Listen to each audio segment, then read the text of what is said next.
এখানে বসিয়ে দিয়েছে সুজি, মানে প্রথমে সুজিটাকে ভেজে নেওয়া হয়েছে, তারপরে অনেকগুলো দুধের মধ্যে এলাচ ভেঙে ছেড়ে দিয়ে এখন কিন্তু সুজিগুলো দিয়ে দেওয়া হবে। অনেকটা পরিমাণে সুজি,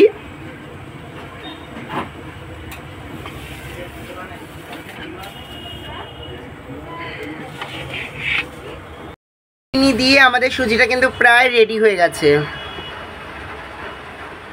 এখানে কিন্তু হচ্ছে গরম গরম লুচি, গরম গরম লুচি।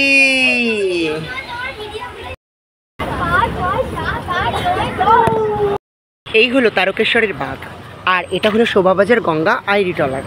তো সামনে যতদূরই দেখা যাচ্ছে সব তারকেশ্বরের তীর্থযাত্রী।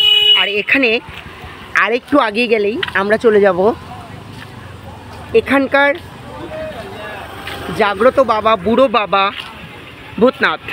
তো আমরা আজকে একটা বিশেষ কাজে তোমাদের বলেছিলাম আসবো, সেই কাজটি হলো আমরা আজকে বাড়িতে লুচি আর সুজি বানিয়েছি ভান্ডারা। মানে যেসব তীর্থযাত্রীরা আসছেন এই শোভাবাজার ঘাটে জল নিয়ে ভূতনাথে ঢেলে তারপর তারকেশ্বরে যাবে, ঠিক তাদের জন্য আমরা আজ অল্প কিছুর আয়োজন করেছি, তারা যাতে একটু খাবার খেয়ে আরও সুন্দর করে হাঁটতে পারে, ঠিক সেই জন্য সবাই আমরা ভান্ডারা দিতে চলে এসেছি।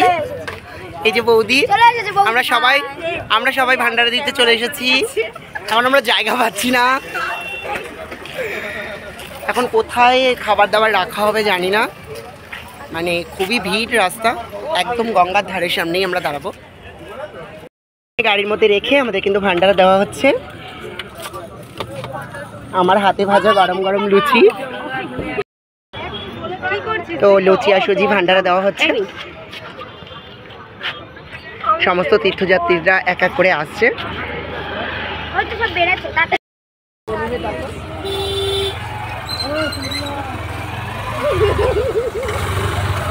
খাবার দিচ্ছে সবাই।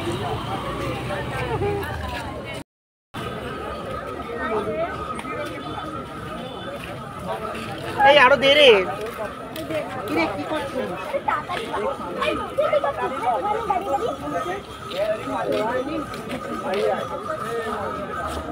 গাড়িতে সবার জায়গা হয়নি দেখে আমরা তিনজনে মিলে কিন্তু হাঁটতে শুরু করে দিয়েছি। তো আমরা একটু হেঁটেও নিচ্ছি, সেই আবার মোয়ের সাথে। আমার সাথেই তুই থাকবি, তাও আমার সাথেই ঝগড়া করবি।